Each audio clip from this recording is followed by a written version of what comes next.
faut. Salut à toutes, salut à tous, bienvenue sur le plateau du Talk pour une nouvelle édition du Talk Show, justement sur le Phocéen, évidemment. On passe tout de suite au sommaire de cette émission. On est de retour et on va évoquer évidemment l'Olympique de Marseille qui va affronter Dijon, mais avec quel compo? Ça sera samedi. L'équipe de France, on a vu, les Olympiens sont peut-être en fâcheuse posture pour le mondial. Florian Thauvin fait partie justement des perdants peut-être de cette dernière liste, puisqu'il est rentré blessé. Faut-il forcer son retour? Et Dimitri Payet, évidemment, qui va affronter les Dijonais samedi. On ira bien évidemment en Côte d'Or avec Tony Cellier pour évidemment France Bleu Provence, qui va vous commenter ce match. Je m'inquiétais, j'étais parti ailleurs. Oui. Ouais, elle est préparée cette émission, on dirait pas. Salut, ça va? La Côte d'Or. La Côte d'Or, effectivement. Magnifique la Côte d'Or, la Bourgogne. Froid, en général. Froid, brouillard. On y était l'année dernière. On y était. Comment ça va, Tony? Not under my watch. Ça va bien, je vais au taquet. Au taquet, on voit ça, de la vanne. D'entrée avec Romain Canucci à côté de toi pour le Phocéen, pour notre tablé des journalistes aujourd'hui. Salut Romain. Salut. En face de vous, messieurs, il est de retour, René Malville. Comment ça va, mon René? On peut pas aller mieux. Ah ouais? Ah ouais. Bon. Je vais très bien. Après, Enfin, mon ami avait une belle chemise en face. On aurait pu aller mieux. Hein? Tu aurais pu avoir Najed sur le plateau, là, ça aurait été... C'est impossible, ça. Et Fabrice Céleschi à côté de toi, c'est bien aussi. Babou, notre technicien, notre tacticien, qui va décrypter évidemment la compo de Dijon, comme à chaque fois. C'est une lourde tâche. Messieurs, justement, puisqu'on parle de compo, on a été un petit peu rassurés. Tiens, hashtag LiveTalk, si vous voulez participer sur Facebook, sur Twitter et sur le forum. Camille, l'excellente Camille, est en régie et elle traite vos questions et elle enverra les meilleurs pour participer à cette émission. Babou, on a été un peu rassurés par Rudy Garcia cet après-midi. On aura finalement l'équipe quasiment au complet. Il manquera Amavi, bien sûr, qui est suspendu. Thauvin, on en parlera aussi, qui est blessé, qui est rentré blessé. Mais à part ça, tout le monde devrait être là, même si Sakai reste encore un peu incertain. On avait peur d'une hécatombe. Ouais, il y a pas mal d'incertitudes et on s'est aperçu aussi depuis plusieurs matchs que tu as quand même un groupe de 15-16 joueurs qui tient la route, mais attention, il faut pas trop qu'il y ait de blessés non plus parce qu'on a échappé un petit peu à toutes ces blessures depuis le début de saison. Il faudrait pas que ça arrive maintenant parce que c'est ce qui a fait notre force jusqu'à maintenant. Tony, on était à la conférence de presse, tu y étais. Est-ce que tu as été surpris par l'annonce de Rudy Garcia sur les blessés? Parce qu'on avait lu ici et là que Zambo s'il pouvait être incertain, que Mitroglou on savait pas trop, que Rolando était peut-être rentré blessé. Est-ce que finalement tu as été surpris, rassuré par les propos de Garcia? Moi je suis pas encore totalement rassuré, j'attends de voir le groupe qui va aller à Dijon. J'attends d'avoir vraiment les joueurs qui vont emmener en Bourgogne. Après, rassuré, moi je suis désolé, mais l'OM sans Amavi et sans Thauvin, c'est déjà là, c'est plus la même histoire. Donc t'es inquiet? Ça aurait pu être pire. Ouais. Pour ce match-là. Non, on attendra le groupe et même le 11 parce que tout simplement, je pense qu'il y a des éléments comme Zambo, ça parle, les faits parlent contre lui du coup. Il s'est pas entraîné encore avec le groupe. Sakai c'est pareil, donc c'est pas des gens qui seront à 100%. Donc pour différencier les deux cas, je pense que Sakai, de par la pénurie là au poste arrière gauche, il sera pas à 100%, mais il va jouer, on va lui dire de forcer un peu. Et Zambo par contre, je pense que non, là pour le coup on forcera pas. Alors Zambo, il me semble qu'il avait repris aujourd'hui justement, il l'avait pas pris, mais aujourd'hui ça s'est plutôt bien passé apparemment avec le groupe, mais t'as raison, il sera un petit peu encore en délicatesse forcément. René, est-ce que t'es inquiet avant ce match? Et après on verra vos compos, parce que envoyez-les nous, hashtag LiveTalk, donnez-nous votre compo si vous avez des idées, des changements tactiques, des idées originales. René. Bon, je ne veux pas comprendre cette espèce de pessimisme là. Qu'est-ce qu'il y a? Bon. C'est pas une espèce, c'est un pessimisme. Quand tu penses que tu vas aller à Ligue Europa après, que tu n'as pas fini, et là on peut pas dire, ils se sont bien reposés. C'est pour ça que quand on va voir la compo, il y en a un que j'ai mis, que j'aurais voulu mettre un autre parce que je faisais non, j'essayais le moins possible de mettre les mecs qui étaient partis en sélection. Alors voilà. Oui, vas-y René, vas-y. Mais moi je pense pas qu'il faille, si on est sérieux avec une équipe comme celle que j'ai mis, je vois pas pourquoi on pourrait perdre à Dijon. Moi, je n'arrive pas à comprendre ce pessimisme de vous deux. Là. Tiens, une réponse peut-être, messieurs? Pourquoi vous êtes pessimiste? Juste parce que c'est ton meilleur buteur et passeur qui est pas là déjà. Si tu as peur de parce qu'il n'y a pas Amavi et Thauvin, tu as peur contre Dijon. Après, il faut pas juste faire match nul. J'ai pas dit j'ai les genoux qui tremblent. J'ai pas dit j'ai les genoux qui tremblent. Je me dis juste que c'est pas évident. Moi, j'ai eu du mal à faire le 11, par exemple. Tiens. On va faire le 11 après. Moi, j'ai eu du mal. Oui, vas-y. Ouais, parce qu'il manque quand même. Bon, après, c'est Thauvin quand même. Et c'est vrai que c'est Thauvin, depuis le début de l'année, qui porte offensivement quand même cette équipe de l'OM. Mais il faudra faire sans lui. On n'a pas le choix. Mais c'est vrai que, bon, on se demande un petit peu qui, sur ce côté-là, va pouvoir faire aussi bien que Thauvin. Alors, on va voir vos compos, messieurs. Mais d'abord, voilà, on a toutes vos idées qui sont envoyées et qui sont traitées par Camille. Dès qu'il y a quelque chose d'un petit peu original, d'un petit peu sensé, Camille le passe. Regardez, le 4-4-2 avec Germain et Costas en l'absence de Thauvin qui n'a pas de vrai remplaçant. Est-ce que c'est pas une vraie solution? C'est pas bête, d'autant qu'on le verra tout à l'heure, Dijon se présentera sûrement avec une défense à 5. Donc on le dit souvent, le 4-4-2 c'est peut-être mieux adapté pour jouer une défense à 5, non Babou? Ouais, c'est pas bête, mais non. Mais quand on est une équipe qui joue depuis le début de saison et qui a trouvé un système de jeu, ça a marché jusqu'à maintenant. Hein. Après, il faut pas oublier, c'est pas parce qu'il y a eu Lyon qu'il faut tout remettre en cause. Je pense pas que Garcia va changer son système de jeu. Continuez à nous donner votre avis. Hashtag LiveTalk, Twitter, Facebook, le forum. Fabrice, on va commencer avec ta compo, puisqu'on vous a demandé à tous les 4 votre compo pour le match contre Dijon. Est-ce que tu peux nous expliquer un petit peu pourquoi tel choix? Allez, rapidement, je vais essayer. Donc déjà, la première chose, j'ai mis Sakai et Sarr. Au départ, j'aurais aimé mettre Sarr à la place de Thauvin. Je pense qu'en ce moment, il fait le boulot et il s'en serait bien sorti. Mais vu la pénurie de latéraux, déjà, il n'y a plus trop le choix. Donc Sarr et Sakai. Abdenour, parce que je pense un petit peu à l'avenir et je sais pas que Rolando démérite, mais je pense que Rami va peut-être, enfin moi en tout cas je crois que Rami va prendre quelques matchs et que je pense qu'il faut absolument concerner un joueur. J'ai choisi Abdenour, d'autres peut-être en choisiront un autre. Vous avez tous quasiment ou pas mis Abdenour, mais voilà, Babou en a parlé, on en parlera dans une autre partie de cette émission où on essaiera de préparer l'avenir justement, donc je vous demande peut-être de ne pas parler de votre charnière centrale, même si René a fait un autre choix qu'Abdenour et pourra nous le donner, René. Ensuite Babou, donc Zambo, toi tu penses qu'il va jouer avec Sanson? Non, mais après je suis les conseils de Romain. Si Zambo n'est pas apte, moi je le mets parce que dans l'équipe, encore une fois pour les complémentarités, dans l'équipe que j'ai alignée, je pense que Zambo sera plus intéressant. Maintenant, s'il n'est pas apte à jouer, il faudra changer.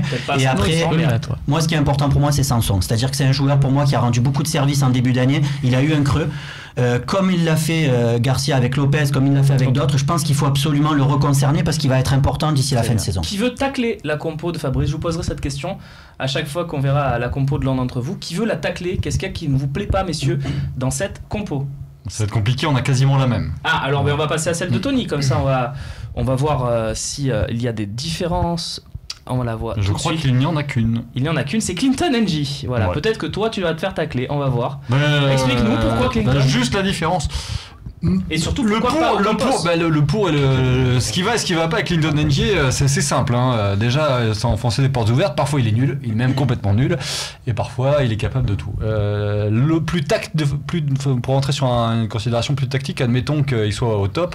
C'est le couloir, c'est Sarr, NG, c'est très très offensif et effectivement je peux comprendre que Babou mette plutôt Ocampos dans ce couloir pour peut-être un peu plus équilibrer ce couloir là. Je pense que c'est le talon d'Achille un peu de cette formation. Moi en tout cas je vois Rudy Garcia relancer et Morgan Sanson et Luis Gustavo qui a été privé de Lyon. Moi je me pose encore la question de savoir pourquoi. Est-ce que c'est à cause de ces déclarations? Zambo-Anguissa, effectivement.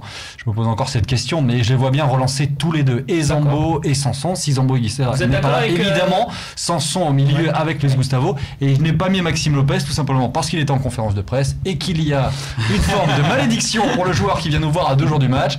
Aujourd'hui c'était Maxime Lopez, c'est presque la seule raison pour laquelle je ne mets pas Dijon. Est-ce que vous êtes d'accord avec Clinton NG? Ça peut être une idée, ou vous vous dites non, pas Clinton, pas sur ce match?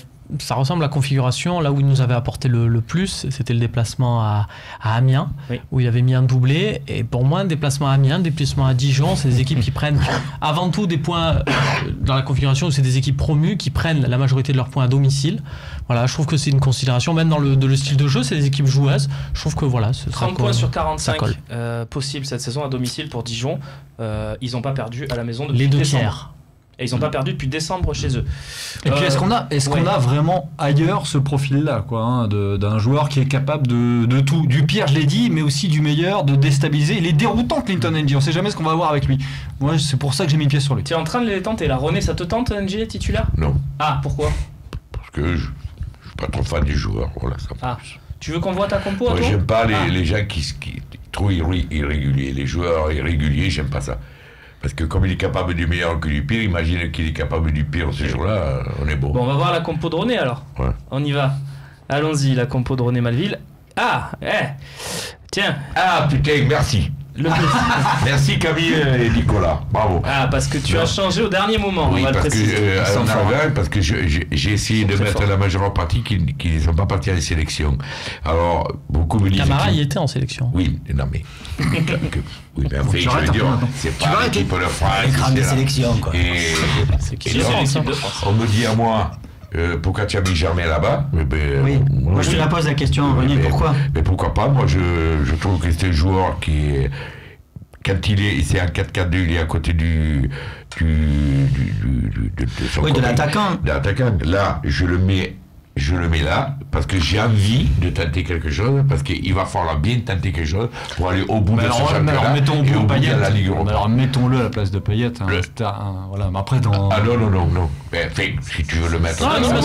L'animation est pas bête. Moi, je trouve que c'est tout sauf idiot, dans le sens où ça permet de garder un équilibre d'équipe avec Germain Mitroglou, parce que à ce moment-là, on pourrait se dire, et c'est vrai, on veut voir Germain et Mitroglou quelque part là associés, ça pourrait être l'occasion, et pourquoi pas se dire on les met les deux devant avec Payet en 10. Derrière, il faut quand même trouver une place et un équilibre à Lucas Ocampos qui peut énormément apporter, surtout à l'extérieur avec son abattage défensif.